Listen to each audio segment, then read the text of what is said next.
मेरे दो भरावां दी एक दुल्हन। ये राह जान के तुहाडे भी होश उड़ जाणगे। पंजाब दी एक सच्ची कहानी। मेरा नाम रोमा है। मैं अपने माता पिता नाल एक छोटे जिहे पिंड विच रहिंदी सी अते मेरा बचपन डरावने सुपने की तरह सी। मेरी किस्मत ने मेरे नाल इदां खेड खेडिया कि मैं अपनी जिंदगी विच अगे वधण तो बाद भी अपने अतीत नूं नहीं भुल सकती सी। मेरे माता पिता कदे नहीं चाहते सन कि मेरी जिंदगी बर्बाद हो जाए तो मैं अपने ही घर विच कैदी बन के रह जावां। इसलिए मेरी माँ ने मैनू सारे लोगों तो लुको के मेरी भूआ के घर भेज दिता। उन्हां दे भी कोई बच्चा नहीं सी। इसलिए मेरी भूआ ते फुफड़ ने मैनू सक्की औलाद तो भी ज़्यादा समझा। मैनू पढ़ाया लिखाया ते अपने पैरों ते खड़ा कर दिता। हुण मैं शहर विच एक कंपनी विच नौकरी कर रही सी। मैं बहुत थोड़ा बोलती सी। मैनू लोकां नाल ज़्यादा मिलना जुलना पसंद नहीं सी। मैं सवेर नूं अपनी नौकरी लई जांदी ते शाम नूं घर वापस आउंदी सी। घर वापस आउण तो बाद मेरी भूआ मैनू खाना खवाउंदी ते मेरे लिए चाह बनाउंदी। फिर असीं दोवें गल्लां कर लगदी ते गल्लां करदे करदे कदों समा निकल जांदा सानू पता ही नहीं चलदा सी। फिर फुफड़ दे दफ्तर तो घर आउण दा टाइम हो जांदा। जदों वो भी दफ्तर तो घर आउंदे तां मेरे लिए कुछ ना कुछ लैके जरूर आउंदे सी। पर मैनू जदों भी अपने अतीत की याद आउंदी तां मेरे पैरां थल्लों जमीन निकल जाती सी। पर भूआ ते फुफड़ दे प्यार ने मैनू अतीत नूं भुल्लण नूं मजबूर कर दिता सी। हुण मैं अपनी जिंदगी विच अगे वधण लगी सी। हुण मेरी कंपनी विच एक नवा मैनेजर आया। वो बहुत ज़्यादा सोहना ते सुनक्खा सी। दफ्तर दियां सारियां कुड़ियां उसदे अगे पिछे घुमदियां रहिंदियां सी। एक दिन मैनू किसी काम तो उस मैनेजर दे कैबिन विच जाना पिया। मैं दरवाज़ा खड़काया। उन्होंने कहा, कौन है? कृपा करके अंदर आ जाओ। मैं घबरा के कहन लगी, सर मेरा नाम रोमा है। तुसी मैनू ये फाइल दिती सी पर मैनू इसका पिछला रिकॉर्ड समझ नहीं आ रहा। की तुसी मेरी मदद कर दोगे? उन्होंने कहा, जी जी बिल्कुल, क्यों नहीं, मैं तुहानू सब कुछ समझा दिंदा हाँ।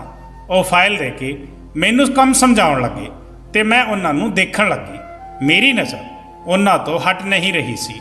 वो सच विच बहुत ज़्यादा सोहना सी। इन्नी देर विच उन्होंने चुटकी बजा के मैनू कहा, हैलो रोमा, तू किहड़े ख्यालों विच गुम हो गई है? मैं अचानक तो अपने ख्यालों तो बाहर आई ते उन्होंने कहन लगी, जी सर मैनू सब कुछ समझ आ गया। तुसी फिक्र ना करो, मैं सारा काम खत्म कर देवांगी। मेरा दिल तो उस दिन तो ही मैनेजर विक्रम दे प्यार विच डुब गया सी। पर जिवें ही मैनू अपने अतीत की याद आउंदी मैं डर जांदी सी। मैं अपनी भूआ नाल अपनी हर गल शेयर करदी सी। उन्हां तो इलावा मेरा होर कोई नहीं सी। इसलिए भूआ मेरी सब तो चंगी दोस्त भी सी। जदों मैं उन्होंने सब कुछ दस्या तां वो मैनू समझाउण लगी, हुण तेरी जिंदगी यही है कि तू अपने अतीत नूं भुल जा ते अपनी जिंदगी विच अगे वध। पर मेरे कदम डगमगाउण लगदे सी। मैनू कुछ समझ नहीं आ रहा सी। इसे तरह दिन गुजर रहे सन। विक्रम हुण मेरे ते बहुत भरोसा कर लग्या सी क्योंकि मैं अपना काम बहुत ईमानदारी नाल करदी सी। वो कंपनी की हर गल मेरे नाल शेयर करन लगे सन। एक दिन मैं उन्हां दे कैबिन कोल जा रही सी।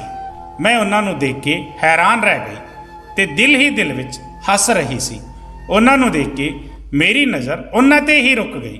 मैं भी मुस्कुराउण लगी ते सोचण लगी कि काश जिवें मैं सोच रही हाँ उवें ही होवे। जो मेरे दिल विच है उही उन्हां दे दिल विच भी होवे। मैं उत्थे खड़ी होके खुद नाल गल्लां कर रही सी। अज भूआ दे इत्थे कुछ रिश्तेदार आ रहे सन। फुफड़ ने अपने कुछ दोस्तों को बुलाया सी। इस वजह नाल मैं भी अज दफ्तर तो जल्दी घर आ गई सी।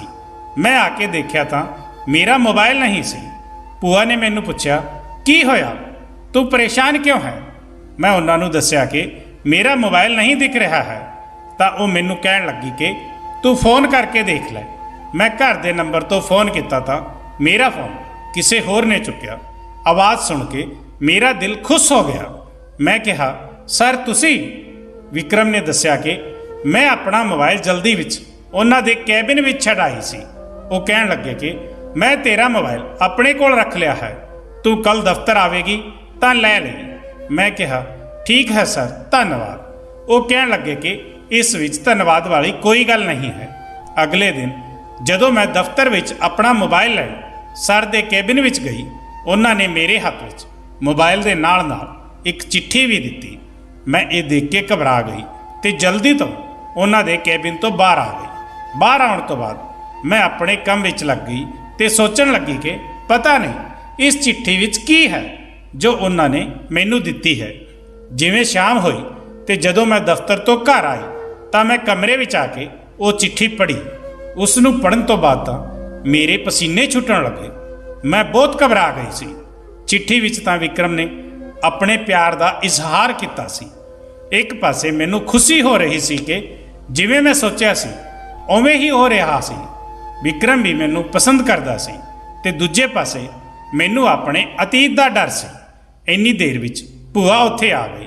ਉਹਨਾਂ ਨੇ ਮੇਰੇ ਚਿਹਰੇ ਤੇ ਪਰੇਸ਼ਾਨੀ ਦੇਖ ਲਈ। ਉਹ ਮੈਨੂੰ ਕਹਿਣ ਲੱਗੀ, ਰੋਮਾ ਕੀ ਹੋਇਆ, ਤੂੰ ਕੁਝ ਦਿਨਾਂ ਤੋਂ ਪਰੇਸ਼ਾਨ ਲੱਗ ਰਹੀ ਹੈ। ਮੈਂ ਉਹਨਾਂ ਨੂੰ ਦੱਸਿਆ ਕਿ ਵਿਕਰਮ ਨੇ ਮੈਨੂੰ ਵਿਆਹ ਲਈ ਪ੍ਰਪੋਜ਼ ਕੀਤਾ ਹੈ। ਤਾਂ ਉਹ ਕਹਿਣ ਲੱਗੀ ਕਿ ਇੰਨੀ ਕੁ ਗੱਲ ਹੈ, ਤੂੰ ਘਬਰਾ ਕਿਉਂ ਰਹੀ ਹੈ। ਮੈਂ ਲੜਖੜਾਉਂਦੀ ਹੋਈ ਆਵਾਜ਼ ਵਿੱਚ ਕਿਹਾ, ਤੁਹਾਨੂੰ ਤਾਂ ਪਤਾ ਹੈ ਕਿ ਮੈਂ ਵਿਆਹ ਕਿਵੇਂ। ਉਹਨਾਂ ਨੇ ਮੇਰੀ ਗੱਲ ਵਿੱਚ ਹੀ ਕੱਟ ਦਿੱਤੀ ਤੇ ਕਹਿਣ ਲੱਗੀ, ਰੱਬ ਨੇ ਤੇਰੀ ਕਿਸਮਤ ਖੋਲ ਦਿੱਤੀ ਹੈ। ਇੰਨੇ ਵਧੀਆ ਮੁੰਡੇ ਦਾ ਰਿਸ਼ਤਾ ਤੇਰੇ ਕੋਲ ਆਇਆ ਹੈ ਤੇ ਤੂੰ ਮਨਾ ਕਰ ਰਹੀ ਹੈ। ਮੈਂ ਤੇਰੇ ਫੁੱਫੜ ਨਾਲ ਗੱਲ ਕਰਾਂਗੀ, ਉਹ ਜ਼ਰੂਰ ਇਸ ਰਿਸ਼ਤੇ ਲਈ ਮੰਨ ਜਾਣਗੇ। ਇਹ ਕਹਿ ਕੇ ਉਹ ਉੱਥੋਂ ਚਲੀ ਗਈ। ਪਰ ਮੈਨੂੰ ਕੁਝ ਸਮਝ ਨਹੀਂ ਆ ਰਿਹਾ ਸੀ। ਇੱਕ ਪਾਸੇ ਤਾਂ ਮੈਂ ਖੁਦ ਇਸ ਗੱਲ ਲਈ ਅਰਦਾਸ ਕਰ ਰਹੀ ਸੀ ਕਿ ਵਿਕਰਮ ਵੀ ਮੈਨੂੰ ਪਸੰਦ ਕਰੇ, ਤੇ ਹੁਣ ਜਦੋਂ ਸਭ ਕੁਝ ਮੇਰੀ ਸੋਚ ਦੇ ਮੁਤਾਬਿਕ ਹੋ ਰਿਹਾ ਸੀ ਤਾਂ ਮੇਰਾ ਦਿਲ ਮੰਨਣ ਨੂੰ ਤਿਆਰ ਹੀ ਨਹੀਂ ਸੀ। ਕੁਝ ਦਿਨਾਂ ਬਾਅਦ ਵਿਕਰਮ ਮੇਰਾ ਹੱਥ ਮੰਗਣ ਮੇਰੇ ਘਰ ਆਇਆ। ਉਹਨਾਂ ਨੇ ਖੁਦ ਫੁੱਫੜ ਨਾਲ ਮੇਰੇ ਵਿਆਹ ਦੀ ਗੱਲ ਕੀਤੀ ਤੇ ਇਹ ਕਹਿਣ ਲੱਗੇ ਕਿ ਮੈਂ ਬਹੁਤ ਸ਼ਰਮਿੰਦਾ ਹਾਂ ਕਿ ਮੈਨੂੰ ਖੁਦ ਆਪਣੇ ਵਿਆਹ ਦੀ ਗੱਲ ਕਰਨ ਲਈ ਆਉਣਾ ਪਿਆ, ਪਰ ਮੈਂ ਮਜਬੂਰ ਹਾਂ ਕਿਉਂਕਿ ਮੇਰੇ ਮਾਤਾ ਪਿਤਾ ਇੱਥੇ ਨਹੀਂ ਰਹਿੰਦੇ। ਭੂਆ ਤੇ ਫੁੱਫੜ ਨੂੰ ਤਾਂ ਵਿਕਰਮ ਬਹੁਤ ਪਸੰਦ ਆਇਆ ਤੇ ਉਹਨਾਂ ਨੇ ਤੁਰੰਤ ਵਿਆਹ ਲਈ ਹਾਂ ਕਰ ਦਿੱਤੀ। ਪਰ ਮੇਰੇ ਦਿਲ ਵਿੱਚ ਕਿਤੇ ਨਾ ਕਿਤੇ ਇੱਕ ਡਰ ਲੁਕਿਆ ਹੋਇਆ ਸੀ, ਜਿਸ ਵਜ੍ਹਾ ਨਾਲ ਮੈਂ ਵਿਆਹ ਤੋਂ ਮਨਾ ਕਰ ਦਿੱਤਾ। ਭੂਆ ਤੇ ਫੁੱਫੜ ਨੇ ਮੇਰੀ ਕੋਈ ਗੱਲ ਨਹੀਂ ਸੁਣੀ ਤੇ ਮੈਨੂੰ ਸਮਝਾ ਕੇ ਇਸ ਰਿਸ਼ਤੇ ਲਈ ਹਾਂ ਕਰ ਦਿੱਤੀ। ਹੁਣ ਘਰ ਵਿੱਚ ਵਿਆਹ ਦੀਆਂ ਸ਼ਹਿਨਾਈਆਂ ਵੱਜ ਰਹੀਆਂ ਸਨ, ਪਰ ਮੇਰਾ ਦਿਲ ਕੰਬ ਰਿਹਾ ਸੀ। ਮੈਂ ਸੋਚ ਰਹੀ ਸੀ ਕਿ ਮੇਰਾ ਅਤੀਤ ਵਿਕਰਮ ਦੇ ਸਾਹਮਣੇ ਆ ਗਿਆ ਤਾਂ ਖੈਰ ਮੈਂ ਵੀ ਵਿਆਹ ਦੀ ਚਹਿਲ ਪਹਿਲ ਵਿੱਚ ਬਿਜੀ ਹੋ ਗਈ। ਆਪਣੇ ਪਿਆਰ ਨੂੰ ਆਪਣੀ ਕਿਸਮਤ ਵਿੱਚ ਲਿਖਿਆ ਦੇਖ ਕੇ ਸਭ ਕੁਝ ਭੁੱਲ ਗਈ। ਵਿਕਰਮ ਦੇ ਪਿਆਰ ਨੇ ਮੇਰੇ ਅਤੀਤ ਨੂੰ ਭੁਲਾ ਦਿੱਤਾ ਸੀ। ਮੇਰੇ ਵਿਆਹ ਦੀ ਤਰੀਕ ਨਿਸ਼ਚਿਤ ਹੋ ਗਈ। ਮੇਰਾ ਤੇ ਵਿਕਰਮ ਦਾ ਇਸ ਤਰ੍ਹਾਂ ਅਚਾਨਕ ਵਿਆਹ ਹੋ ਜਾਵੇਗਾ ਮੈਂ ਸੋਚਿਆ ਵੀ ਨਹੀਂ ਸੀ। ਦੇਖਦੇ ਦੇਖਦੇ ਮੇਰੇ ਵਿਆਹ ਦਾ ਦਿਨ ਆ ਗਿਆ। ਮੈਂ ਦੁਲਹਨ ਬਣ ਕੇ ਵਿਕਰਮ ਦੇ ਨਾਲ ਉਸ ਦੇ ਘਰ ਆ ਗਈ। ਇੱਥੇ ਸਾਰਾ ਕੁਝ ਮੇਰੇ ਸੁਪਨੇ ਦੀ ਤਰ੍ਹਾਂ ਸੀ। ਇੰਨੇ ਵੱਡੇ ਘਰ ਦੀ ਮੈਂ ਇਕੱਲੀ ਮਾਲਕਣ ਸੀ। ਘਰ ਦੀਆਂ ਸਾਰੀਆਂ ਜ਼ਿੰਮੇਵਾਰੀਆਂ ਮੇਰੇ ਤੇ ਸੀ। ਹੁਣ ਮੈਂ ਵਿਕਰਮ ਦੇ ਘਰ ਨੂੰ ਸੰਭਾਲਣਾ ਸੀ। ਵਿਕਰਮ ਵੀ ਮੇਰੇ ਤੇ ਅੱਖ ਬੰਦ ਕਰਕੇ ਭਰੋਸਾ ਕਰਦੇ ਸਨ। ਵਿਆਹ ਦੀ ਰਾਤ ਨੂੰ ਹੀ ਮੈਂ ਵਿਕਰਮ ਤੋਂ ਵਾਅਦਾ ਲਿਆ ਸੀ ਤੇ ਵਿਕਰਮ ਨੇ ਆਪਣੇ ਸੱਚੇ ਪਿਆਰ ਨਾਲ ਆਖਰੀ ਹੱਦ ਤੱਕ ਇਸ ਵਾਅਦੇ ਨੂੰ ਨਿਭਾਇਆ। ਮੈਂ ਸੋਚ ਵੀ ਨਹੀਂ ਸਕਦੀ ਸੀ ਕਿ ਮੇਰੀ ਜ਼ਿੰਦਗੀ ਵਿੱਚ ਐਦਾਂ ਦਾ ਮੋੜ ਆਵੇਗਾ ਕਿ ਵਿਕਰਮ ਤੇ ਮੇਰਾ ਪਿਆਰ ਕਮਜ਼ੋਰ ਹੋ ਜਾਵੇਗਾ। ਵਿਕਰਮ ਤੇ ਮੈਂ ਆਪਣੀ ਜ਼ਿੰਦਗੀ ਵਿੱਚ ਬਹੁਤ ਖੁਸ਼ ਸੀ। ਇੱਕ ਦਿਨ ਜਦੋਂ ਅਸੀਂ ਖਾਣਾ ਖਾ ਰਹੇ ਸੀ ਤਾਂ ਵਿਕਰਮ ਨੇ ਮੈਨੂੰ ਕਿਹਾ, ਰੋਮਾ ਕੰਪਨੀ ਵੱਲੋਂ ਮੈਨੂੰ 2 ਮਹੀਨੇ ਦੀ ਛੁੱਟੀ ਮਿਲੀ ਹੈ, ਆਪਾਂ ਕਿਤੇ ਘੁੰਮਣ ਚੱਲਦੇ ਹਾਂ, ਦੱਸ ਤੂੰ ਕਿੱਥੇ ਜਾਣਾ ਪਸੰਦ ਕਰੇਗੀ। ਇਹ ਗੱਲ ਸੁਣ ਕੇ ਮੈਨੂੰ ਬਹੁਤ ਖੁਸ਼ੀ ਹੋਈ। ਮੈਂ ਕਿਹਾ, ਵਿਕਰਮ ਤੁਸੀਂ ਸੱਚ ਕਹਿ ਰਹੇ ਹੋ। ਉਹਨਾਂ ਨੇ ਕਿਹਾ, ਹਾਂ ਹਾਂ ਬਿਲਕੁਲ। ਮੈਂ ਕਿਹਾ, ਤਾਂ ਠੀਕ ਹੈ, ਫਿਰ ਅਸੀਂ ਤੁਹਾਡੇ ਮਾਤਾ ਪਿਤਾ ਕੋਲ ਚੱਲਦੇ ਹਾਂ। ਮੈਂ ਅੱਜ ਤੱਕ ਉਹਨਾਂ ਨੂੰ ਨਹੀਂ ਮਿਲੀ। ਇਹ ਗੱਲ ਸੁਣ ਕੇ ਵਿਕਰਮ ਬਹੁਤ ਜ਼ਿਆਦਾ ਖੁਸ਼ ਹੋਏ ਤੇ ਕਹਿਣ ਲੱਗੇ ਕਿ ਤੂੰ ਮੇਰਾ ਦਿਲ ਜਿੱਤ ਲਿਆ। ਉਹਨਾਂ ਨੇ ਮੈਨੂੰ ਦੱਸਿਆ ਕਿ ਉਹ ਪਿੰਡ ਵਿੱਚ ਰਹਿੰਦੇ ਹਨ ਤੇ ਉਹ ਬਹੁਤ ਚੰਗੇ ਹਨ। ਮੈਨੂੰ ਪੜ੍ਹਨ ਲਿਖਣ ਦਾ ਬਹੁਤ ਸ਼ੌਂਕ ਸੀ, ਇਸ ਲਈ ਉਹਨਾਂ ਨੇ ਬਚਪਨ ਵਿੱਚ ਹੀ ਮੈਨੂੰ ਪੜ੍ਹਨ ਲਈ ਸ਼ਹਿਰ ਭੇਜ ਦਿੱਤਾ। ਮੈਨੂੰ ਵੀ ਬਹੁਤ ਸਮਾਂ ਹੋ ਗਿਆ ਉਹਨਾਂ ਨੂੰ ਮਿਲੇ ਹੋਏ, ਪਰ ਮੇਰੀ ਉਹਨਾਂ ਨਾਲ ਫੋਨ ਤੇ ਗੱਲ ਹੁੰਦੀ ਰਹਿੰਦੀ ਹੈ ਤੇ ਉਹ ਸੁਣ ਕੇ ਬਹੁਤ ਖੁਸ਼ ਹੋਏ ਤੇ ਹੁਣ ਉਹ ਆਪਾਂ ਦੋਵਾਂ ਨੂੰ ਦੇਖ ਕੇ ਬਹੁਤ ਖੁਸ਼ ਹੋ ਜਾਣਗੇ। ਮੈਂ ਪੈਕਿੰਗ ਕਰਨੀ ਸ਼ੁਰੂ ਕਰ ਦਿੱਤੀ ਤੇ ਵਿਕਰਮ ਨੇ ट्रेन की टिकट करा ली। अगले दिन जदों मैं उठी तो किसी ने दरवाज़ा खड़काया। मैं जाके दरवाज़ा खोलिया तो बाहर एक आदमी खड़ा सी। उसने मैनू कहा कि ये टिकट है, विक्रम सर ने भेजी है। मैं उस तो टिकट लई ते अंदर आ गई। जदों मैं वो टिकट देखी तो मेरिया अखां फटियां दियां फटियां रह गई। मैं बहुत ज़्यादा घबराउण लगी। इन्नी देर विच विक्रम आ गया। वो मैनू देख के बोलिया कि रोमा कित्थे गुम हो गई, सब ठीक तो है? मैं उसनों कहा कि हाँ सब ठीक है। मैं अपने मुँह तो पसीना साफ करते हुए उन्होंने कहा, विक्रम असी कुछ दिनों बाद नहीं चल सकते, अजे मेरी तबीयत कुछ ठीक नहीं लग रही।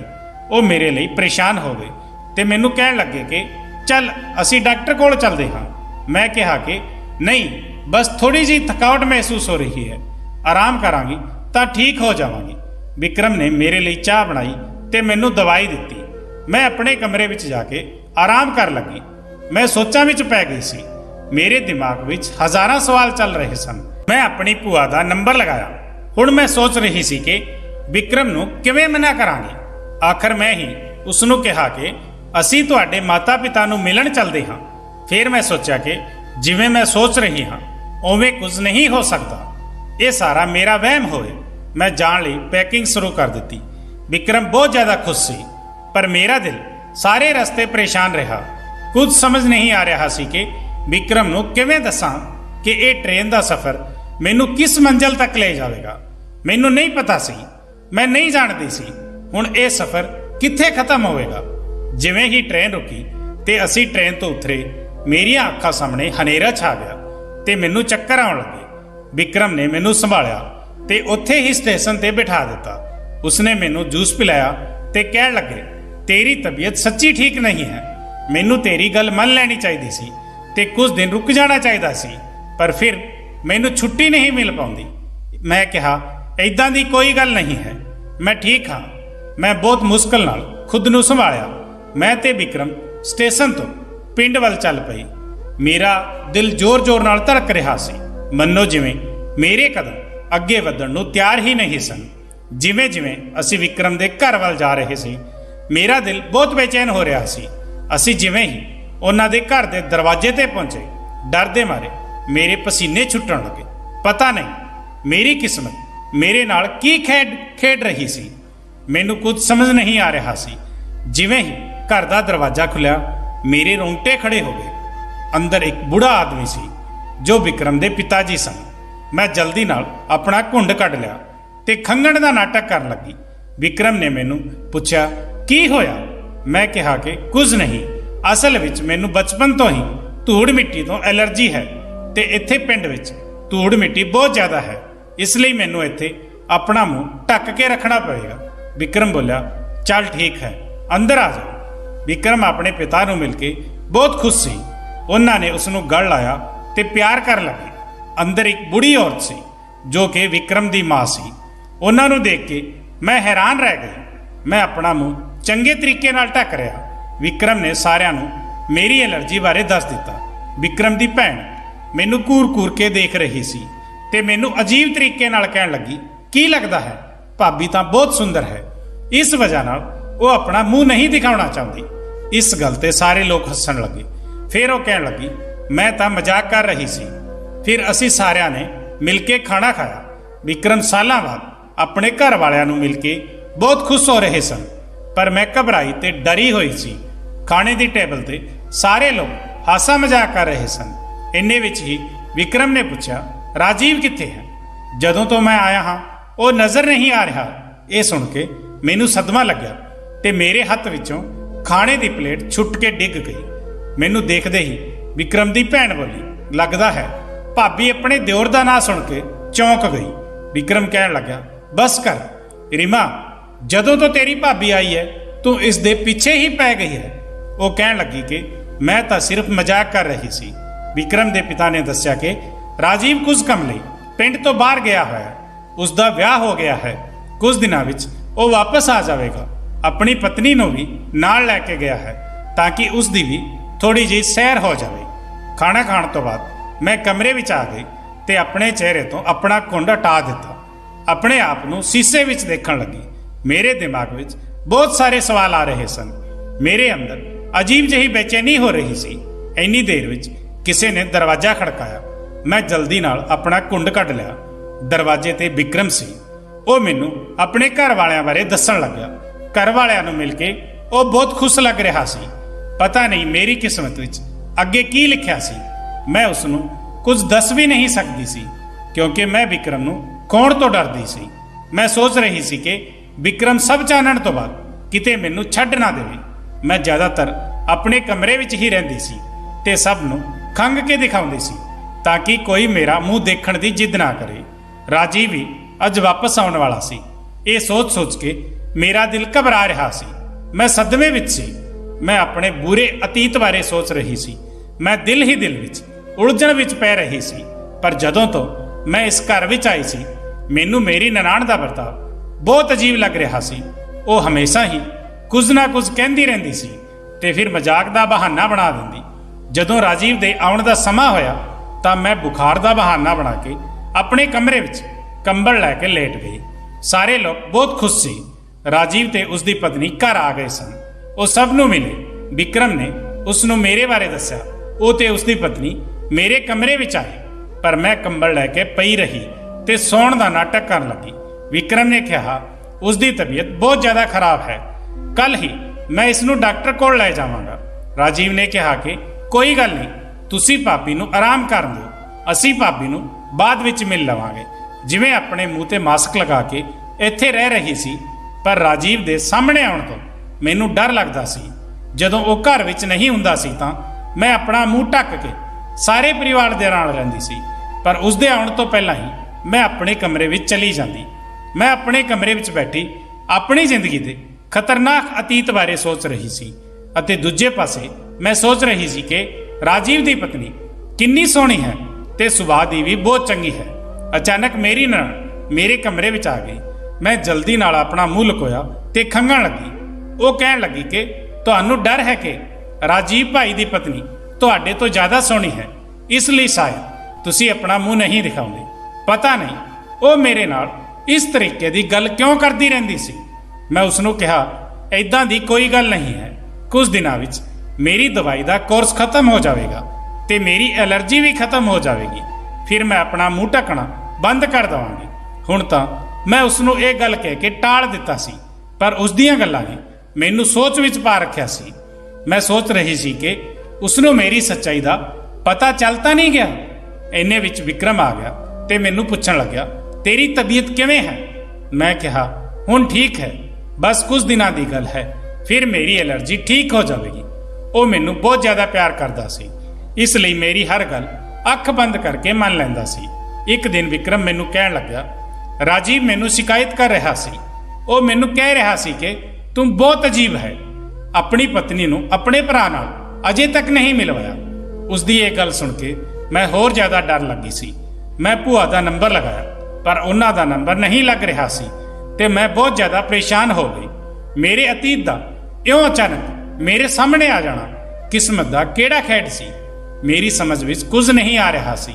ਮੈਂ ਘਰ ਵਾਲਿਆਂ ਤੋਂ ਲੁਕ ਕੇ ਰਹਿ ਰਹੀ ਸੀ ਤੇ ਰਾਜੀਵ ਦਾ ਸਾਹਮਣਾ ਹੋਣ ਦਾ ਸੋਚ ਕੇ ਮੈਂ ਭੱਜ ਜਾਂਦੀ ਸੀ। ਮੇਰਾ ਦਿਲ ਜ਼ੋਰ ਨਾਲ ਧੜਕਣ ਲੱਗਦਾ ਸੀ। ਉਦੋਂ ਕੀ ਹੋ ਜਾਵੇਗਾ ਨਹੀਂ ਜਾਣਦੀ ਸੀ। ਪਤਾ ਨਹੀਂ ਕਿਸਮਤ ਨੇ ਕਿਉਂ ਫਿਰ ਇੱਥੇ ਲਿਆ ਕੇ ਇਸ ਘਰ ਵਿੱਚ ਖੜਾ ਕਰ ਦਿੱਤਾ ਸੀ ਤੇ ਦੂਜੇ ਪਾਸੇ ਮੇਰੀ ਨਨਾਣ ਰਿਮਾ ਮੇਰੇ ਪਿੱਛੇ ਹੀ ਪੈ ਗਈ ਸੀ। ਮੇਰੇ ਤੋਂ ਅਜੀਬ ਸਵਾਲ ਕਰਦੀ ਰਹਿੰਦੀ।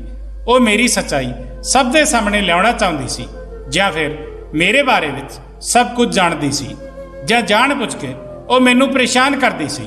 ਇੱਕ ਦਿਨ ਰਾਜੀਵ ਨੇ ਮੇਰਾ ਦਰਵਾਜ਼ਾ ਖੜਕਾਇਆ ਕਿ ਭਾਬੀ ਮੈਂ ਅੰਦਰ ਆ ਜਾਵਾਂ। ਮੈਂ ਇੱਕਦਮ ਘਬਰਾ ਗਈ, ਸੋਚਣ ਲੱਗੀ ਕਿ ਪਤਾ ਨਹੀਂ ਹੁਣ ਮੇਰੇ ਨਾਲ ਕੀ ਹੋਣ ਵਾਲਾ ਹੈ। ਮੈਨੂੰ ਪਸੀਨਾ ਆਉਣ ਲੱਗਾ। ਮੈਂ ਜਲਦੀ ਨਾਲ ਪਿੱਛੇ ਦੇ ਦਰਵਾਜ਼ੇ ਤੋਂ ਬਾਹਰ ਆ ਗਈ। ਮੈਂ ਵਿਕਰਮ ਨੂੰ ਫੋਨ ਕਰਕੇ ਕਹਿ ਦਿੱਤਾ ਮੈਂ ਡਾਕਟਰ ਕੋਲ ਗਈ ਹਾਂ। ਅੱਜ ਤਾਂ ਜਿਵੇਂ ਤਿਵੇਂ ਮੈਂ ਖੁਦ ਨੂੰ ਬਚਾ ਲਿਆ ਸੀ। ਹੁਣ ਮੈਨੂੰ ਕਿਵੇਂ ਵੀ ਕਰਕੇ ਇਸ ਘਰ ਤੋਂ ਦੂਰ ਜਾਣਾ ਸੀ। ਇਦਾਂ ਲੱਗ ਰਿਹਾ ਸੀ ਕਿ ਮੇਰਾ ਅਤੀਤ ਮੇਰੀ ਆਉਣ ਵਾਲੀ ਜ਼ਿੰਦਗੀ ਦਾ ਹਿੱਸਾ ਬਣਨ ਵਾਲਾ ਹੈ। ਹੁਣ ਮੈਂ ਗੁੰਮਸੁਮ ਤੇ ਚੁੱਪਚਾਪ ਰਹਿਣ ਲੱਗੀ ਸੀ। ਮੈਂ ਵਿਕਰਮ ਨੂੰ ਕਹਿੰਦੀ ਸੀ ਕਿ ਕਿਰਪਾ ਕਰਕੇ ਇੱਥੋਂ ਵਾਪਸ ਚੱਲੀਏ, ਇੱਥੇ ਮੇਰਾ ਸਾਹ ਘੁੱਟਣ ਲੱਗਾ ਹੈ, ਇੱਥੇ ਮੇਰੀ ਤਬੀਅਤ ਠੀਕ ਨਹੀਂ ਰਹਿੰਦੀ, ਇੱਥੇ ਮੈਨੂੰ ਬਹੁਤ ਬੇਚੈਨੀ ਹੁੰਦੀ ਹੈ, ਮੇਰਾ ਦਿਲ ਨਹੀਂ ਲੱਗਦਾ, ਇੱਥੇ ਮੈਂ ਬਹੁਤ ਜ਼ਿਆਦਾ ਪਰੇਸ਼ਾਨ ਰਹਿੰਦੀ ਹਾਂ। ਵਿਕਰਮ ਇਹ ਦੇਖ ਕੇ ਘਬਰਾ ਗਿਆ। ਸਾਲਾਂ ਬਾਅਦ ਕਿਵੇਂ? ਮੈਂ ਆਪਣੇ ਹੋਸ਼ ਖੋ ਬੈਠੀ ਸੀ। ਮੈਂ ਆਪਣੇ ਆਪ ਨੂੰ ਬਹੁਤ ਮੁਸ਼ਕਲ ਨਾਲ ਸੰਭਾਲ ਰਹੀ ਸੀ। ਇੱਕ ਦਿਨ ਅਚਾਨਕ ਹੀ ਮੇਰੇ ਸਾਹਮਣੇ ਰਾਜੀਵ ਆ ਗਿਆ। ਉਹ ਮੈਨੂੰ ਦੇਖਦੇ ਹੀ ਘੂਰਨ ਲੱਗਾ, ਪਰ ਮੈਂ ਆਪਣਾ ਮੂੰਹ ਢੱਕਿਆ ਹੋਇਆ ਸੀ। ਕੁਝ ਦੇਰ ਤੱਕ ਉਹ ਮੈਨੂੰ ਇਦਾਂ ਹੀ ਦੇਖਦਾ ਰਿਹਾ। ਫਿਰ ਉਸਨੇ ਮੇਰੀ ਤਬੀਅਤ ਦਾ ਪੁੱਛਿਆ। ਮੈਂ ਬਸ ਹਾਂ ਵਿੱਚ ਸਿਰ ਹਿਲਾ ਦਿੱਤਾ ਤੇ ਉਹ ਵੀ ਬਿਨਾਂ ਕੁਝ ਕਹੇ ਚਲਾ ਗਿਆ। ਮੈਂ ਜਲਦੀ ਨਾਲ ਆਪਣਾ ਸਮਾਨ ਪੈਕ ਕੀਤਾ ਤੇ ਵਿਕਰਮ ਨੂੰ ਬਿਨਾਂ ਕੁਝ ਦੱਸੇ ਉੱਥੋਂ ਜਾਣ ਲੱਗੀ। ਜਿਵੇਂ ਹੀ ਮੈਂ ਦਰਵਾਜ਼ੇ ਤੱਕ ਪਹੁੰਚੀ ਤਾਂ ਮੇਰੀ ਨਨਾਣ ਨੇ ਮੇਰਾ ਹੱਥ ਫੜ ਕੇ ਮੈਨੂੰ ਘਰ ਅੰਦਰ ਲੈ ਗਈ। ਮੈਂ ਨਜ਼ਰਾਂ ਝੁਕਾਏ ਖੜੀ ਸੀ। ਬਾਕੀ ਦੇ ਸਾਰੇ ਲੋਕ ਵੀ ਉੱਥੇ ਹੀ ਸੀ। ਇਦਾਂ ਲੱਗ ਰਿਹਾ ਸੀ ਕਿ ਮੈਂ ਇੱਕ ਮੁਜਰਮ ਹਾਂ। ਰੀਮਾ ਕਹਿਣ ਲੱਗੀ, ਮੇਰੇ ਦੋਨਾਂ ਭਾਈਆਂ ਦੀ ਇੱਕ ਹੀ ਦੁਲਹਨ, ਇਸ ਦੀ ਕੀ ਵਜ੍ਹਾ ਸੀ? ਇਹ ਜਾਣ ਕੇ ਤੁਹਾਡੇ ਹੋਸ਼ ਉੱਡ ਜਾਣਗੇ। ਉਸ ਦੀ ਗੱਲ ਸੁਣ ਕੇ ਮੈਂ ਚੀਖ ਉੱਠੀ ਤੇ ਕਹਿਣ ਲੱਗੀ, ਇਦਾਂ ਦਾ ਕੁਝ ਨਹੀਂ ਹੈ, ਇਹ ਝੂਠ ਬੋਲ ਰਹੀ ਹੈ। ਵਿਕਰਮ ਨੇ ਮੇਰੇ ਮੂੰਹ ਤੇ ਥੱਪੜ ਮਾਰਿਆ। ਮੈਂ ਰੋਣ ਲੱਗੀ। ਮੈਂ ਕਿਸਮਤ ਦੇ ਹੱਥੋਂ ਮਜਬੂਰ ਸੀ। ਵਿਕਰਮ ਨੇ ਕਿਹਾ, ਇਹ ਕੀ ਕਹਿ ਰਹੀ ਹੈ? ਅਖੀਰ ਸੱਚ ਕੀ ਹੈ? ਇਸ ਦੀ ਗੱਲ ਦਾ ਕੀ ਮਤਲਬ ਹੈ? ਮੈਂ ਸਿਸਕੀਆਂ ਲੈ ਕੇ ਰੋਣ ਲੱਗੀ ਤੇ ਮੈਂ ਆਪਣੇ ਮੂੰਹ ਤੋਂ ਮਾਸਕ ਹਟਾ ਲਿਆ। ਮੈਂ ਰਾਜੀਵ ਵੱਲ ਦੇਖਣ ਲੱਗੀ। ਮੈਂ ਸੋਚ ਰਹੀ ਸੀ ਕਿ ਰਾਜੀਵ ਮੇਰੀ ਸਫਾਈ ਵਿੱਚ ਸਭ ਨੂੰ ਸੱਚ ਦੱਸੇਗਾ, ਪਰ ਉਸ ਦੀ ਨੀਵੀਂ ਨਜ਼ਰ ਦੇਖ ਕੇ ਮੈਂ ਸਮਝ ਗਈ ਸੀ, ਕਿਉਂਕਿ ਉਸ ਦਾ ਝੁਕਿਆ ਸਿਰ ਤੇ ਝੁਕੀ ਹੋਈ ਨਜ਼ਰ ਇਸ ਗੱਲ ਨੂੰ ਬਿਆਨ ਕਰ ਰਹੀ ਸੀ ਕਿ ਮੇਰਾ ਹੀ ਕਸੂਰ ਹੈ। ਮੈਂ ਵਿਕਰਮ ਨੂੰ ਕਿਹਾ ਕਿ ਮੈਂ ਇਹ ਸਾਰੇ ਦੀ ਇਕੱਲੀ ਜ਼ਿੰਮੇਵਾਰ ਨਹੀਂ ਹਾਂ। ਇਹ ਲੋਕ ਵੀ ਮੇਰੇ ਅਤੀਤ ਵਿੱਚ ਜੋ ਕੁਝ ਹੋਇਆ ਹੈ ਉਸ ਦੇ ਜ਼ਿੰਮੇਵਾਰ ਹਨ। ਉਹ ਕਹਿਣ ਲੱਗਾ ਕਿ ਤੇਰਾ ਕੀ ਮਤਲਬ ਹੈ? ਇਹ ਸਭ ਕੀ ਕਹਿ ਰਹੀ ਹੈ? ਅਖੀਰ ਇਹ ਸਭ ਕੁਝ ਕੀ ਚੱਲ ਰਿਹਾ ਹੈ? ਕੋਈ ਮੈਨੂੰ ਸੱਚ ਦੱਸੇਗਾ? ਉਹ ਇੱਕਦਮ ਗੁੱਸੇ ਵਿੱਚ ਚੀਕ ਪਿਆ। ਮੈਂ ਜ਼ੋਰ-ਜ਼ੋਰ ਨਾਲ ਰੋਣ ਲੱਗੀ ਤੇ ਸਾਰਿਆਂ ਅੱਗੇ ਹੱਥ ਜੋੜ ਕੇ ਕਹਿਣ ਲੱਗੀ ਕਿ ਕਿਰਪਾ ਕਰਕੇ ਮੇਰਾ ਵਿਆਹ ਬਚਾ ਲਓ। ਮੇਰੀ ਗਲਤੀ ਸਿਰਫ ਇੰਨੀ ਹੈ ਕਿ ਮੈਂ ਆਪਣੇ ਅਤੀਤ ਨੂੰ ਭੁੱਲ ਕੇ ਅੱਗੇ ਦੀ ਜ਼ਿੰਦਗੀ ਵਿੱਚ ਕਦਮ ਰੱਖਿਆ ਅਤੇ ਵਿਕਰਮ ਨਾਲ ਵਿਆਹ ਕਰਾ ਲਿਆ। ਮੈਨੂੰ ਰੋਂਦਾ ਵਿਲਕਦਾ ਦੇਖ ਕੇ ਮੇਰੀ ਸੱਸ ਨੂੰ ਮੇਰੇ ਉੱਤੇ ਤਰਸ ਆ ਗਿਆ। ਉਹ ਮੇਰੇ ਕੋਲ ਆਈ ਤੇ ਮੈਨੂੰ ਗਲ ਲਾ ਕੇ ਦਿਲਾਸਾ ਦੇਣ ਲੱਗੀ ਤੇ ਵਿਕਰਮ ਨੂੰ ਸਾਰਾ ਸੱਚ ਦੱਸਣ ਲੱਗੀ ਤੇ ਕਹਿਣ ਲੱਗੀ ਕਿ ਇਹ ਕੁੜੀ ਸੱਚ ਕਹਿ ਰਹੀ ਹੈ। ਸਾਲਾਂ ਪਹਿਲਾਂ ਜਦੋਂ ਅਸੀਂ ਤੈਨੂੰ ਸ਼ਹਿਰ ਭੇਜ ਦਿੱਤਾ ਸੀ, ਇਸ ਪਿੰਡ ਵਿੱਚ ਇੱਕ ਅਜੀਬ ਹੀ ਅਸੂਲ ਸੀ। ਮਾਤਾ ਪਿਤਾ ਆਪਣੇ ਬੱਚਿਆਂ ਦਾ ਬਚਪਨ ਵਿੱਚ ਹੀ ਵਿਆਹ ਕਰਾ ਦਿੰਦੇ ਸਨ। ਖਾਸ ਕਰਕੇ ਕੁੜੀਆਂ ਦੇ ਮਾਤਾ ਪਿਤਾ ਆਪਣੇ ਸਿਰ ਦੇ ਬੋਝ ਨੂੰ ਘੱਟ ਕਰਨ ਲਈ ਆਪਣੀ ਕੁੜੀ ਦਾ ਵਿਆਹ ਬਚਪਨ ਵਿੱਚ ਹੀ ਕਰ ਦਿੰਦੇ ਸਨ। ਇਸ ਕੁੜੀ ਦਾ ਤੇ ਰਾਜੀਵ ਦਾ ਬਚਪਨ ਵਿੱਚ ਹੀ ਵਿਆਹ ਕਰ ਦਿੱਤਾ ਗਿਆ ਸੀ, ਪਰ ਜਦੋਂ ਬੱਚੇ ਜਵਾਨ ਹੁੰਦੇ ਸੀ ਤਾਂ ਉਹ ਇਸ ਬਚਪਨ ਦੇ ਵਿਆਹ ਨੂੰ ਮੰਨਣ ਤੋਂ ਮਨਾ ਕਰ ਦਿੰਦੇ ਸਨ। ਜੇ ਉਹਨਾਂ ਦੇ ਮਾਤਾ ਪਿਤਾ ਉਹਨਾਂ ਨਾਲ ਜ਼ਬਰਦਸਤੀ ਕਰਦੇ ਤਾਂ ਉਹ ਤੰਗ ਆ ਕੇ ਘਰ ਛੱਡ ਕੇ ਚਲੇ ਜਾਂਦੇ ਸਨ ਜਾਂ ਫਿਰ ਆਪਣੀ ਪਤਨੀ ਨੂੰ ਤਲਾਕ ਦੇ ਦਿੰਦੇ ਸਨ। ਇਸੇ ਤਰ੍ਹਾਂ ਰਾਜੀਵ ਅਤੇ ਰੋਮਾ ਨਾਲ ਵੀ ਕਿਸਮਤ ਨੇ ਇਹੀ ਖੇਡ ਖੇਡਿਆ। ਇਹਨਾਂ ਦਾ ਬਚਪਨ ਵੀ ਬਰਬਾਦ ਹੋ ਗਿਆ, ਪਰ ਰਾਜੀਵ ਨੇ ਘਰ ਤੋਂ ਭੱਜ ਕੇ ਆਪਣੀ ਪਸੰਦ ਦੀ ਕੁੜੀ ਨਾਲ ਵਿਆਹ ਕਰਾ ਲਿਆ ਤੇ ਇਹ ਵਿਚਾਰੀ ਕਿਸਮਤ ਦੀ ਮਾਰੀ ਰਾਜੀਵ ਦਾ ਇੰਤਜ਼ਾਰ ਕਰਦੀ ਰਹੀ। ਪਿੰਡ ਵਾਲਿਆਂ ਨੇ ਇਸ ਨੂੰ ਤਾਨੇ ਦੇ ਦੇ ਕੇ ਇਸ ਦਾ ਜੀਣਾ ਹਰਾਮ ਕਰ ਦਿੱਤਾ। ਇੱਥੋਂ ਤੱਕ ਕਿ ਇਸ ਦੇ ਖੁਦ ਘਰ ਵਾਲਿਆਂ ਨੇ ਤੇ ਰਿਸ਼ਤੇਦਾਰਾਂ ਨੇ ਇਸ ਦਾ ਸਾਥ ਨਹੀਂ ਦਿੱਤਾ ਤੇ ਇਹ ਸਾਡੇ ਘਰ ਆ ਗਈ, ਪਰ ਇੱਥੇ ਵੀ ਇਸ ਨੂੰ ਚੈਨ ਨਾਲ ਜੀਣ ਨਹੀਂ ਦਿੱਤਾ ਤੇ ਕੁਝ ਦਿਨਾਂ ਬਾਅਦ ਰਾਜੀਵ ਨੇ ਵੀ ਇਸ ਨੂੰ ਭੁਲਾ ਦਿੱਤਾ ਤੇ ਕਹਿਣ ਲੱਗਿਆ, ਮੇਰੇ ਨਾਲ ਇਸ ਦਾ ਕੋਈ ਰਿਸ਼ਤਾ ਨਹੀਂ ਹੈ ਤੇ ਅਸੀਂ ਇਸ ਕੁੜੀ ਨੂੰ ਧੱਕੇ ਦੇ ਕੇ ਕੱਢ ਦਿੱਤਾ।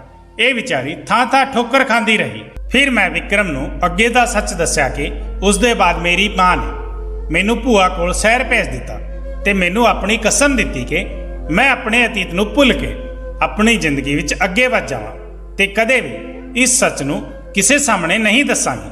ਵਿਕਰਮ ਕਹਿਣ ਲੱਗਿਆ ਕਿ ਇੰਨਾ ਵੱਡਾ ਸੱਚ ਤੂੰ ਮੇਰੇ ਤੋਂ ਲੁਕੋਇਆ। ਇਹ ਸਾਰੇ ਲੋਕ ਤੇਰੇ ਦੋਸ਼ੀ ਹਨ, ਪਰ ਤੂੰ ਮੇਰੀ ਗੁਨਹਗਾਰ ਹੈ। ਤੂੰ ਮੈਨੂੰ ਕੁਝ ਵੀ ਦੱਸਣਾ ਜ਼ਰੂਰੀ ਨਹੀਂ ਸਮਝਿਆ। ਮੈਂ ਤੈਨੂੰ ਸੱਚਾ ਪਿਆਰ ਕੀਤਾ ਤੇ ਤੂੰ ਮੇਰੇ ਭਾਈ ਦੀ ਪਹਿਲੀ ਪਤਨੀ ਹੈ। ਇਹ ਸਭ ਜਾਣ ਕੇ ਤੂੰ ਮੇਰੇ ਨਾਲ ਕਿਵੇਂ ਰਹਿ ਸਕਦੀ ਸੀ? ਤੂੰ ਆਪਣੇ ਨਾਲ ਮੈਨੂੰ ਵੀ ਇਸ ਪਾਪ ਦਾ ਹਿੱਸੇਦਾਰ ਬਣਾ ਲਿਆ। ਜਦੋਂ ਤੇਰਾ ਪਹਿਲਾ ਵਿਆਹ ਹੋ ਗਿਆ ਸੀ ਤਾਂ ਤੂੰ ਮੇਰੇ ਨਾਲ ਕਿਵੇਂ ਵਿਆਹ ਕਰਵਾ ਸਕਦੀ ਸੀ? ਇਹ ਸੁਣ ਕੇ ਮੈਂ ਰਾਜੀਵ ਵੱਲ ਦੇਖਿਆ। ਉਹ ਚੌਂਕਣ ਲੱਗਿਆ ਤੇ ਬਹੁਤ ਘਬਰਾਇਆ। ਮੇਰੇ ਤੇ ਰਾਜੀਵ ਦੇ ਇਲਾਵਾ ਰੀਮਾ ਵੀ ਸਾਰਾ ਕੁਝ ਜਾਣਦੀ ਸੀ। ਮੈਂ ਰੀਮਾ ਨੂੰ ਘੂਰ ਕੇ ਦੇਖਿਆ। ਇੰਨੀ ਦੇਰ ਵਿੱਚ ਰਾਜੀਵ ਦੇ ਪਤਨੀ ਨੇ ਉਸ ਨੂੰ ਜ਼ੋਰ ਨਾਲ ਥੱਪੜ ਮਾਰਿਆ ਤੇ ਕਹਿਣ ਲੱਗੀ ਕਿ ਇਹ ਸਭ ਕੀ ਚੱਲ ਰਿਹਾ ਹੈ? ਤੂੰ ਮੈਨੂੰ ਧੋਖਾ ਦਿੱਤਾ ਹੈ, ਧੋਖੇ ਨਾਲ ਮੇਰੇ ਨਾਲ ਵਿਆਹ ਕੀਤਾ ਹੈ। ਹੁਣ ਮੈਂ ਤੈਨੂੰ ਤਲਾਕ ਦੇਵਾਂਗੀ। ਰੀਮਾ ਰੋਣ ਲੱਗੀ ਅਤੇ ਕਹਿਣ ਲੱਗੀ ਕਿ ਤੁਸੀਂ ਸਾਰੇ ਮੈਨੂੰ ਮਾਫ ਕਰ ਦਿਓ, ਸਾਰੀ ਗਲਤੀ ਮੇਰੀ ਹੈ। ਮੈਂ ਸ਼ੁਰੂ ਵਿੱਚ ਹੀ ਭਾਬੀ ਦਾ ਮੂੰਹ ਦੇਖ ਲਿਆ ਸੀ ਤੇ ਉਸ ਨੂੰ ਪਹਿਚਾਣ ਲਿਆ ਸੀ ਤੇ ਉਸ ਦਾ ਸਾਰਾ ਸੱਚ ਘਰ ਵਾਲਿਆਂ ਦੇ ਸਾਹਮਣੇ ਲਿਆ ਕੇ ਉਸ ਤੋਂ ਬਦਲਾ ਲੈਣਾ ਚਾਹੁੰਦੀ ਸੀ। ਮੈਂ ਰੀਮਾ ਨੂੰ ਦੇਖਣ ਲੱਗੀ ਤੇ ਸੋਚਣ ਲੱਗੀ ਕਿ ਪਤਾ ਨਹੀਂ ਇਹ ਕਿਹੜਾ ਸੱਚ ਦੱਸਣ ਵਾਲੀ ਹੈ।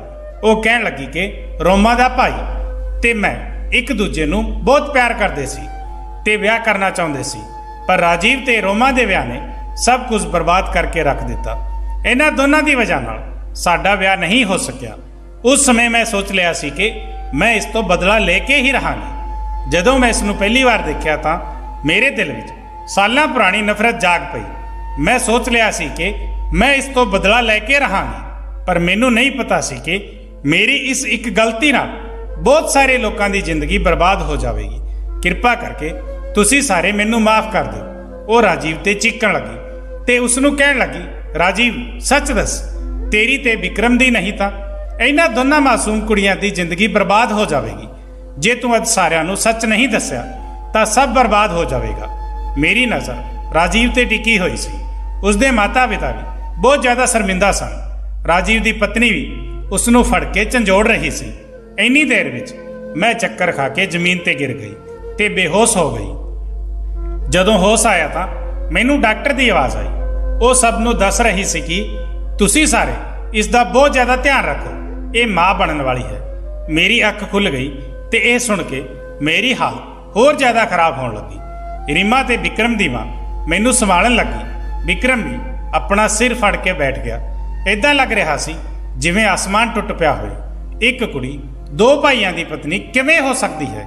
ਵਿਕਰਮ ਮੇਰੇ ਅੱਗੇ ਹੱਥ ਜੋੜ ਕੇ ਕਹਿਣ ਲੱਗਾ ਕਿ ਮੈਨੂੰ ਦੱਸ ਅੱਗੇ ਦਾ ਸੱਚ ਕੀ ਹੈ। ਉਦੋਂ ਰੀਮਾ ਕਹਿਣ ਲੱਗੀ, ਵਿਕਰਮ ਭਾਈ, ਰਾਜੀਵ ਗੁਨਾਹਗਾਰ ਹੈ। ਇਸ ਨੇ ਹੀ ਇਸ ਨਾਲ ਇਹ ਸਭ ਕੁਝ ਕੀਤਾ ਹੈ ਤੇ ਹੁਣ ਇਹ ਚੁੱਪਚਾਪ ਖੜਾ ਹੈ। ਵਿਕਰਮ ਨੇ ਗੁੱਸੇ ਵਿੱਚ ਰਾਜੀਵ ਦੇ ਬਹੁਤ ਜ਼ੋਰ ਨਾਲ ਥੱਪੜ ਮਾਰਿਆ। ਰਾਜੀਵ ਜ਼ਮੀਨ ਤੇ ਡਿੱਗ ਪਿਆ ਤੇ ਵਿਕਰਮ ਦੇ ਪੈਰ ਫੜ ਕੇ ਮਾਫੀ ਮੰਗਣ ਲੱਗਾ ਤੇ ਕਹਿਣ ਲੱਗਾ, ਮੈਂ ਹੀ ਰੋਮਾ ਦਾ ਗੁਨਾਹਗਾਰ ਹਾਂ। ਉਸਨੇ ਦੱਸਿਆ ਕਿ ਸਾਲਾਂ ਪਹਿਲਾਂ ਜਦੋਂ ਮੈਂ ਆਪਣਾ ਦੂਜਾ ਵਿਆਹ ਕਰਨ ਬਾਰੇ ਸੋਚਿਆ ਸੀ, ਉਸ ਸਮੇਂ ਮੈਂ ਇਸ ਨੂੰ ਤਲਾਕ ਦੇ ਪੇਪਰ ਭੇਜ ਦਿੱਤੇ ਸਨ।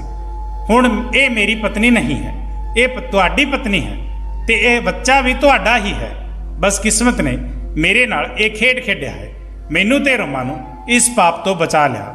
ਰਾਜੀਵ ਨੇ ਵੀ ਮੇਰੇ ਵੀ ਪੈਰ ਫੜ ਕੇ ਮਾਫੀ ਮੰਗੀ ਤੇ ਉਸਦੇ ਮਾਤਾ ਪਿਤਾ ਨੇ ਵੀ ਆਪਣੀ ਗਲਤੀ ਦਾ ਅਹਿਸਾਸ ਕਰਕੇ ਮੇਰੇ ਤੋਂ ਮਾਫੀ ਮੰਗੀ। ਮੈਂ ਲਗਾਤਾਰ ਰੋ ਰਹੀ ਸੀ। ਵਿਕਰਮ ਦੇ ਦਿਲ ਵਿੱਚ ਮੇਰੇ ਲਈ ਪਿਆਰ ਜਾਗ ਪਿਆ ਸੀ। ਉਸ ਨੂੰ ਵੀ ਪਤਾ ਲੱਗ ਗਿਆ ਸੀ ਕਿ ਇਸ ਵਿੱਚ ਮੇਰੀ ਕੋਈ ਗਲਤੀ ਨਹੀਂ ਹੈ।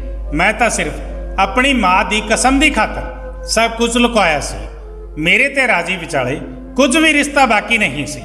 ਸਾਲਾਂ ਪਹਿਲਾਂ ਹੀ ਮੇਰਾ ਤੇ ਰਾਜੀਵ ਦਾ ਤਲਾਕ ਹੋ ਚੁੱਕਿਆ ਸੀ। ਮੈਂ ਵੀ ਸਭ ਨੂੰ ਮਾਫ ਕਰਕੇ ਆਪਣਾ ਦਿਲ ਸਾਫ਼ ਕਰ ਲਿਆ। ਰਾਜੀਵ ਨੇ ਵੀ ਆਪਣੀ ਪਤਨੀ ਤੋਂ ਮਾਫੀ ਮੰਗੀ ਤੇ ਉਸਨੇ ਵੀ ਉਸ ਨੂੰ ਮਾਫ ਕਰ ਦਿੱਤਾ। ਹੁਣ ਅਸੀਂ ਸਾਰੇ ਆਪਣੀ ਜ਼ਿੰਦਗੀ ਵਿੱਚ ਬਹੁਤ ਖੁਸ਼ ਸਨ।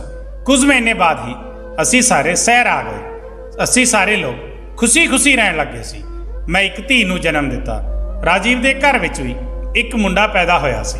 ਵਿਕਰਮ ਦੇ ਮਾਤਾ ਪਿਤਾ ਨੂੰ ਆਪਣੀ ਗਲਤੀਆਂ ਦਾ ਬਹੁਤ ਜ਼ਿਆਦਾ ਅਹਿਸਾਸ ਸੀ।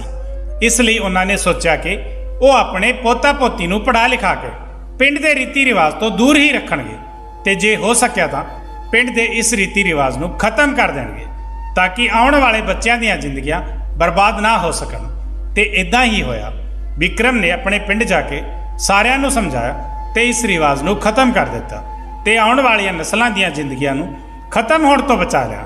ਪਿੰਡ ਵਾਲਿਆਂ ਦੀ ਸੋਚ ਬਦਲ ਕੇ ਉਹਨਾਂ ਨੂੰ ਆਪਣੇ ਬੱਚਿਆਂ ਦੀ ਪੜ੍ਹਾਈ ਲਿਖਾਈ ਤੇ ਧਿਆਨ ਦੇਣ ਨੂੰ ਕਿਹਾ। ਜਦੋਂ ਸਾਡੇ ਬੱਚੇ ਵੱਡੇ ਹੋ ਗਏ ਤਾਂ ਅਸੀਂ ਆਪਣੇ ਮੁੰਡੇ ਕੁੜੀ ਨੂੰ ਦੇਸ਼ ਤੋਂ ਬਾਹਰ ਪੜ੍ਹਨ ਲਈ ਭੇਜ ਦਿੱਤਾ। ਪੁਰਾਣੇ ਤੇ ਬੇਬੁਨਿਆਦੀ ਰੀਤੀ ਰਿਵਾਜ ਇਨਸਾਨ ਦੀ ਜ਼ਿੰਦਗੀ ਨੂੰ ਖਰਾਬ ਕਰਕੇ ਰੱਖ ਦਿੰਦੇ ਹਨ। ਅਸੀਂ ਆਪਣਾ ਅਤੀਤ ਕਿੰਨਾ ਵੀ ਭੁਲਾਉਣ ਦੀ ਕੋਸ਼ਿਸ਼ ਕਰੀਏ, ਇੱਕ ਦਿਨ ਉਹ ਸਾਡੇ ਸਾਹਮਣੇ ਆ ਹੀ ਜਾਂਦਾ ਹੈ। ਕਿਸਮਤ ਦਾ ਲਿਖਿਆ ਕੋਈ ਨਹੀਂ ਬਦਲ ਸਕਦਾ। ਤਾਂ ਦੋਸਤੋ, ਇਹਨਾਂ ਪੁਰਾਣੇ ਰੀਤੀ ਰਿਵਾਜਾਂ ਨੂੰ ਲੈ ਕੇ ਤੁਹਾਡੇ ਕੀ ਵਿਚਾਰ ਹਨ? ਕਮੈਂਟ ਕਰਕੇ ਜ਼ਰੂਰ ਦੱਸਣਾ।